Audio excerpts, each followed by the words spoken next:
keys and put it together until Rita. Yes, Rita is right here.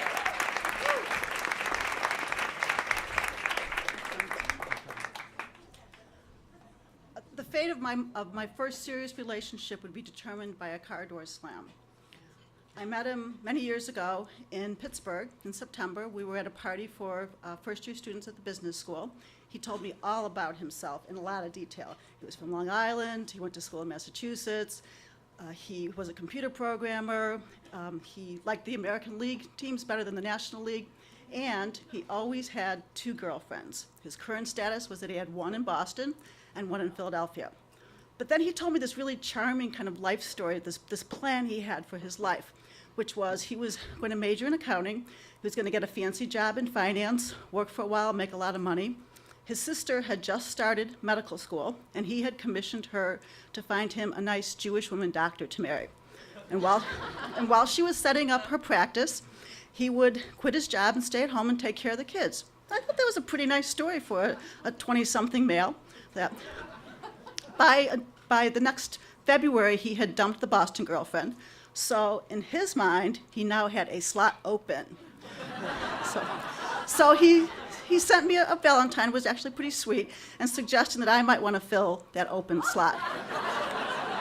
So I thought about it, and I thought, well, I'm not really interested in having a real serious relationship. I was into this whole career thing and all that. So I thought, well, I don't want to have to get involved in somebody. But then I remembered the Jewish woman doctor. So I was pretty safe because I wasn't Jewish and I wasn't a doctor. So this was going to work out. So I decided, what the hell, we'll go out. So we started dating. A couple months later, he dumped the Philadelphia girlfriend. But I don't think he filled the second slot. The next year, we're frantically looking for our ideal jobs out of business school. And we had a long discussion about this, that we would look for the best job that we could find, not necessarily in the best city. If it happened to be in the same city, it would be great. We could continue the relationship. If not, well, maybe we would try this long-distance romance thing. Or maybe he was thinking about filling the second slot. I don't know. So anyways, I got a job in Chicago and moved back here. He got a job with Ford Motor in Detroit.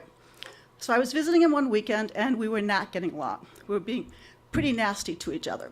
So kind of lots of complaining stuff. For example, I complained to him about the way he ate bagels. Toasted a poppy seed, you have to hear this. He toasted his poppy seed bagels, and then he dunked them in high pulp orange juice. So, okay.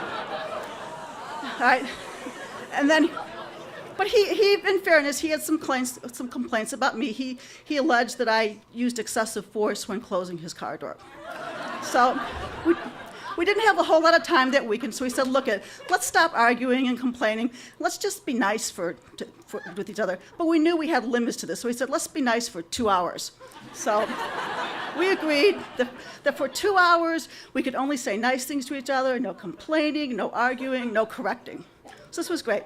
So we're going off doing errands. We pull into a parking lot, and I check the time, and I realize there's about 30 minutes left on this polite time thing, which meant I could do anything the next 30 minutes, and he couldn't say a thing about it. So I got out of the car, and I took the car door, and I slammed it as hard as I could. He looks up from the other side of the car, stunned, starts to say something, checks his watch, and realizes there's still 30 minutes. So he says, very politely, "Did you slam the car door on purpose?" Then I had this flash of insight, I guess actually 2. The first was that how I answered this question probably had a big impact on the future of the relationship. And the second thing was, I really cared about the relationship. I didn't want to lose my slot. I didn't want him to fill the second slot. And I really hated all Jewish women doctors. So how should I answer this? Okay, I'll lie. Oh, there was a gust of wind. It just slipped out of my hand. I didn't mean to do it. I'm really sorry. It would be placated, and he'd probably forget about it, and I wouldn't lose my slot. Or, okay, this is a relationship. I should be honest. Of course I did it on purpose. It was totally premeditated, and I would do it again just to see that look on your face. So honesty is always a good thing, but that was risky because it could be potentially costly to me. He might decide, she's just too much trouble, she's too mean, I just don't want anything more to do with this. So what do? Back to the parking lot. He says, "Rita, did you slam the car door on purpose?" Absolutely. He turns, his shoulders sag, puts his head down. He goes, "Good one, Rita. You really got me," and then burst out laughing. He eventually moved to Chicago. We got married. I did ask him about the Jewish woman doctor thing, and he said, 1 out of 3 isn't bad.